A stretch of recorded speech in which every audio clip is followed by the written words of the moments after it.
고난주간 첫 번째 날 오신 여러분들을 진심으로 환영합니다. 오늘도 주의 은혜가 여러분 가운데 풍성하길 소망합니다. 찬송가 270장 부르시면서 시작하겠습니다.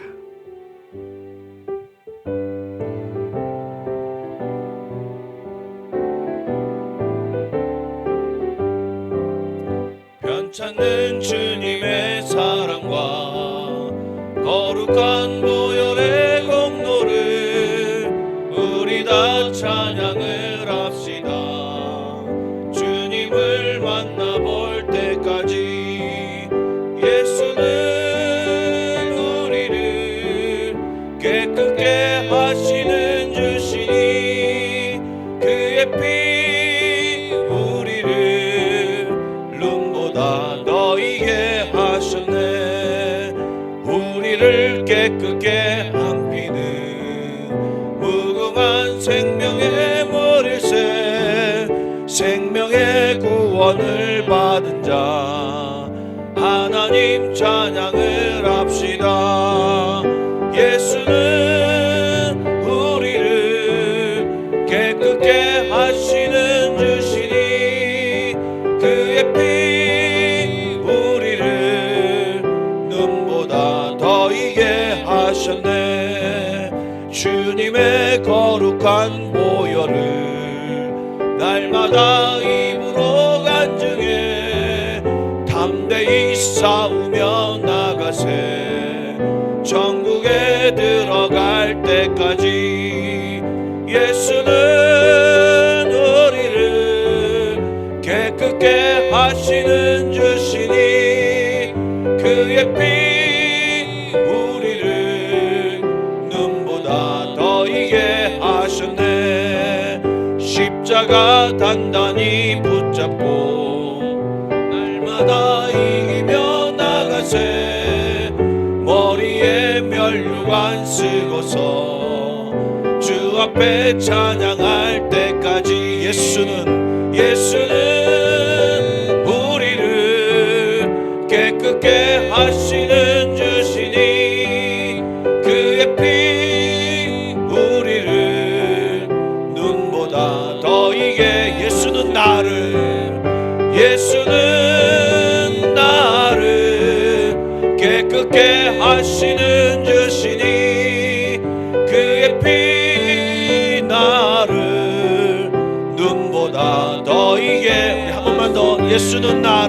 예수는 나를 깨끗게 하시는 주시니 그의 피 나를 눈보다 더이게 하셨네. 아멘. 기도하겠습니다.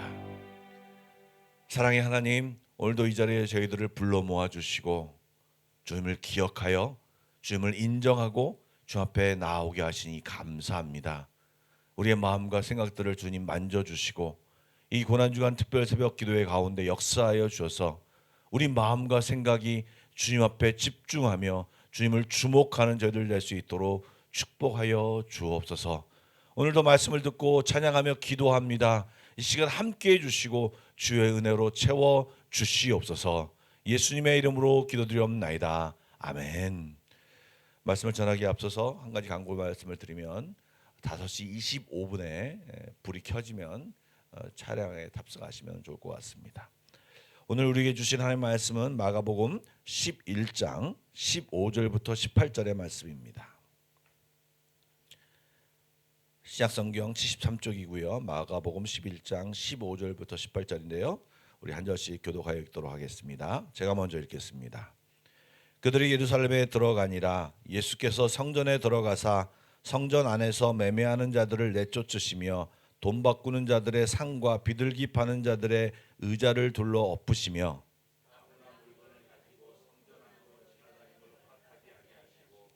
이에 가르쳐 이르시되 기록된 바 내 집은 만민이 기도하는 집이라 칭함을 받으리라고 하지 아니하였느냐. 너희는 강도의 소굴로 만들었도다 하시매 대제사장들과 서기관들이 듣고 예수를 어떻게 죽일까 하고 꾀하니 이는 무리가 다 그의 교훈을 놀랍게 여김으로 그를 두려워함일러라. 아멘. 어제도 말씀드린 대로 예수님께서는 예루살렘 성에 입성하신 뒤에 로마 총독부나 헤롯의 궁전으로 달려가서 그들을 다 내몰지 않으셨습니다. 예수님께서 가장 먼저 가신 곳은 성전이었습니다. 11장 11절 말씀처럼 그 성전에 들어가서 모든 것을 둘러보시고 그리고 베다니에 가셔서 밤을 보내셨습니다. 우리가 생각하기에는 아니 유대인들이 원하는 바는 당장이라도 핍박과 압제의 근거인 악의 세력의 근거지인 그 심장부로 들어가서 예수님이 그들을 도려내고 그리고 수많은 기적과 능력을 발하셔서 이방인들을 모두 죽이고 이스라엘의 독립을 추구하는 것이 맞는 것 같았습니다. 그런데 주님은 성전만 방문하시고 성전의 상황과 문제들을 살펴보시고 침묵하신 뒤에 그냥 돌아가셔서 쉬셨다는 것입니다. 그리고 오늘 읽은 본문이 그 이튿날에 있었던 일입니다. 읽어보신 것처럼 성전에 들어가서 주님이 분노를 터뜨리셨습니다. 주님이 분노를 터뜨린 것이 헤롯 성전도 아니고 로마 관저도 아니고 성전이었다고 하는 것을 우리가 좀 집중해야 합니다. 이것은 주님께서 제대로 고치고 싶고 가장 중요한 문제가 예수님을 예배한다는 성전이었음을 지적한 것입니다.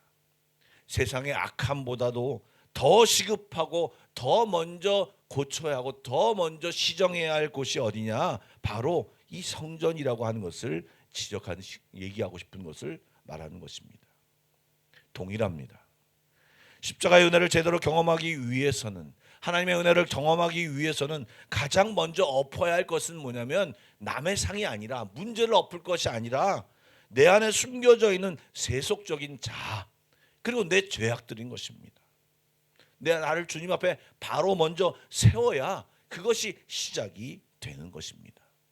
한 마을에 물맛이 좋다고 하는 소문난 우물이 있었습니다. 그런데 어느 날부터 이 물에 심한 악취가 나기 시작했습니다.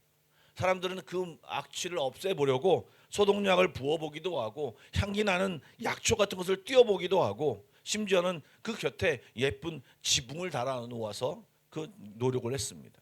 그러나 며칠이 지나면 다시 냄새가 진동했습니다.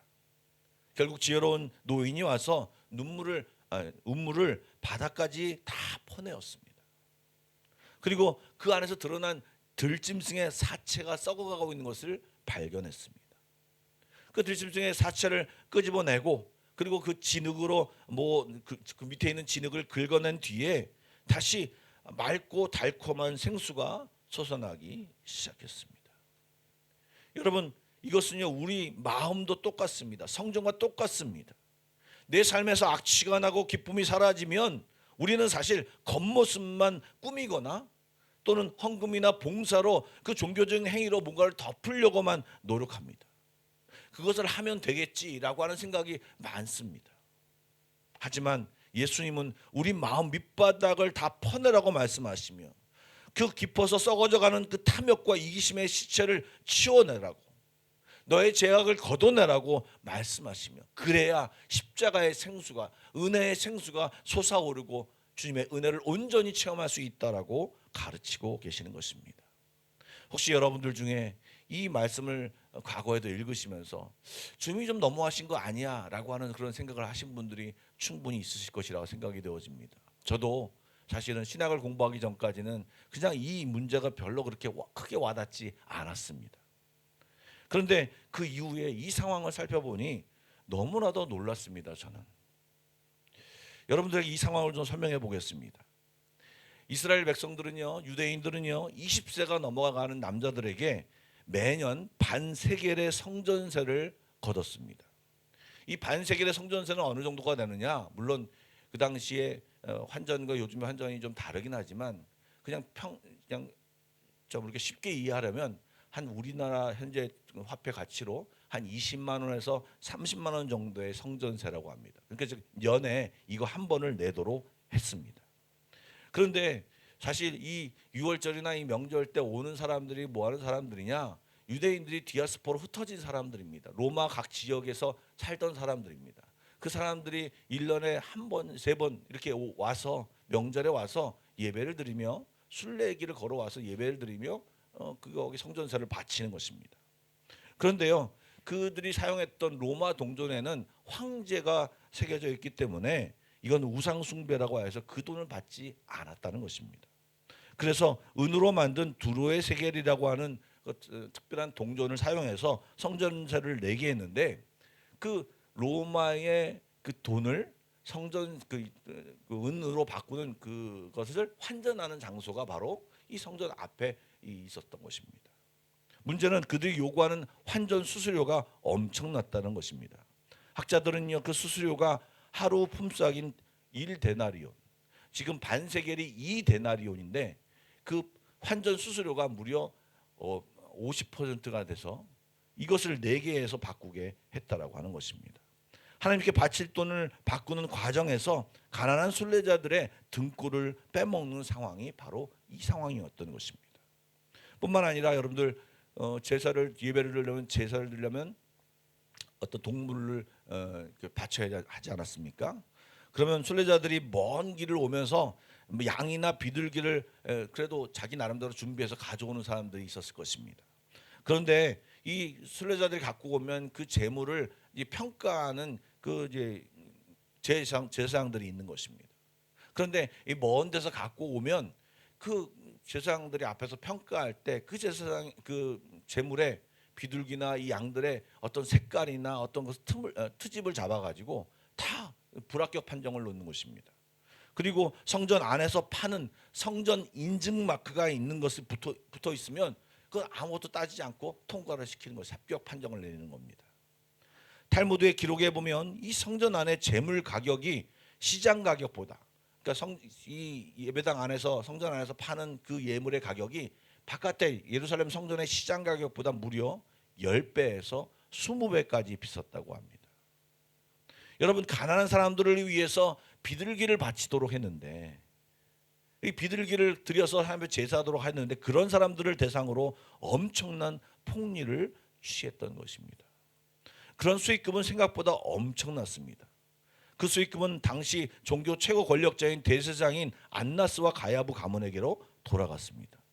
그래서 당시 문헌에는요, 이 성전 시장을 안나스 아들들의 상점이라고 불렀다는 기록도 나옵니다. 한마디로 로마 권력에 의해서 임명된 이 대제사장이 성전을 장악하고 종교를 돈벌이 수단으로 만들어서 대제사장 가문이 종교 마피아 같은 짓을 했던 것입니다. 저는 과거에 이것에 대한 그 어떤 논문 기록을 본 적이 있습니다. 그런데요, 아까 제가 2-30만 원이라고 말씀드렸지 않습니까? 그 2-30만 원이 그 당시에 모였던 절기 때마다 모였던 사람들이 100만에서 200만이라고 합니다. 그러면 그 재물의 수익까지 합쳐가지고 이 사람들의 수익이 현재 가치로 판단하면 수백억에서 수천억까지 된다고 합니다. 그러니 예수님이 이들을 향하여서 강도의 소굴이라고 말했던 것입니다. 마지막으로 한 가지를 더 말씀드리면, 이 장사꾼들이 이 상을 펴놓고 의자를 놓고 소와 양들의 똥냄새가 진동하던 장소는 바로 이방인의 뜰이었습니다. 사실 이곳은 이방인들이 성전 안으로 들어갈 수 없기 때문에 이방인들이 위에서 만들어진 장소가 이방인들의 뜰입니다. 헬라인들이나 다른 경건한 사람들이 유대교를 믿기 위해서 또 왔을 때는 이 이방인 뜰에서 예배를 드렸습니다. 그런데 그곳이 지금 시장판으로 변한 것입니다. 그래서 예수님이 말하는 것이 뭐냐면 그 이방인 뜰에서 장사하는 그 사람들의 모든 것을 걷어내면서, 손수 다 걷어내면서 내 집은 만민이 기도하는 집이라고 외치신 이유가 바로 여기에 있었던 것입니다. 종교 지도자들의 탐욕이 이방인들의 예배와 기도의 권리마저 완전히 짓밟아 버렸기 때문에 예수님이 그렇게 하신 것입니다. 사실 이 모든 이 상황의 시작은요, 멀리서 오는 순례자들의 제사를 돕기 위해서, 편의에 의해서 만들어진 것이죠. 근데 그 편리함을 그 제사장들이 결탁을 해서 이용해서 지금 그 이익을 얻으려고 만들어서 강도의 소굴이 된 것입니다. 여러분 우리의 신앙도 마찬가지입니다.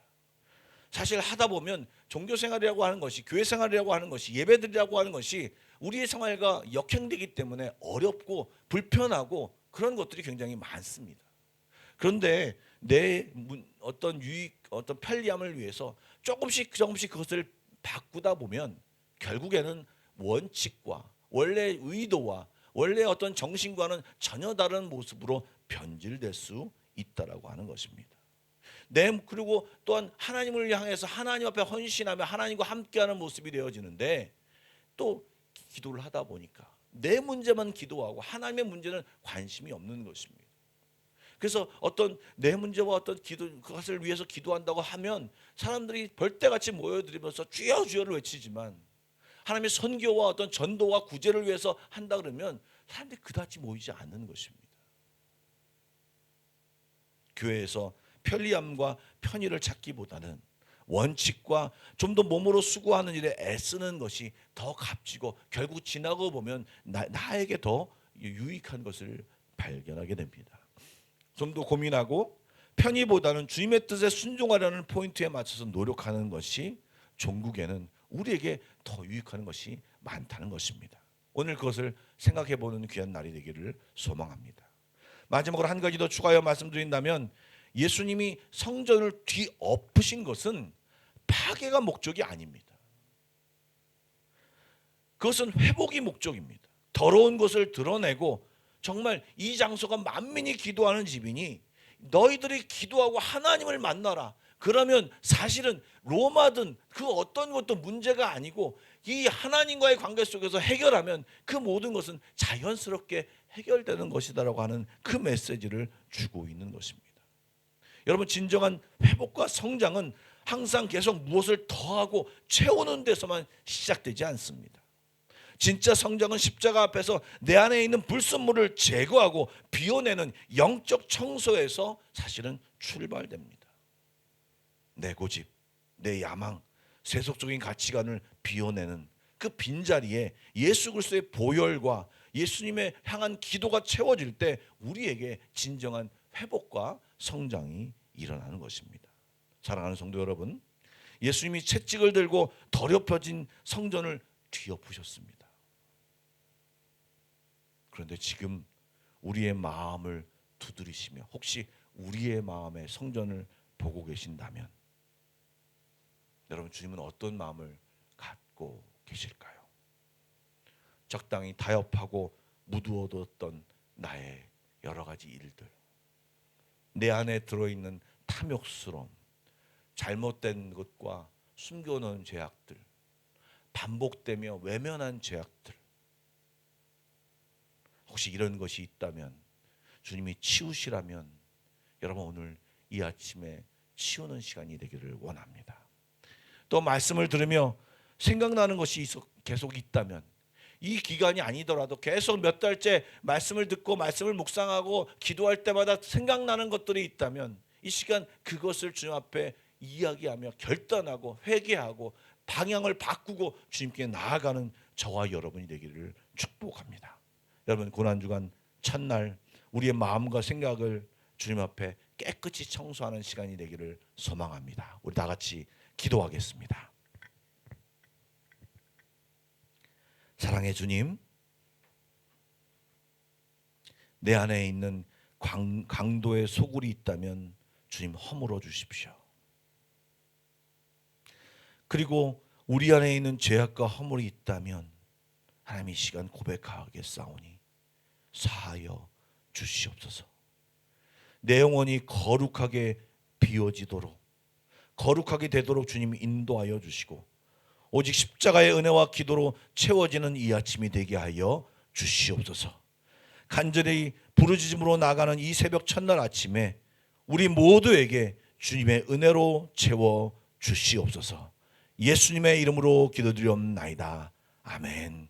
우리 계속해서 기도로 나아가겠습니다.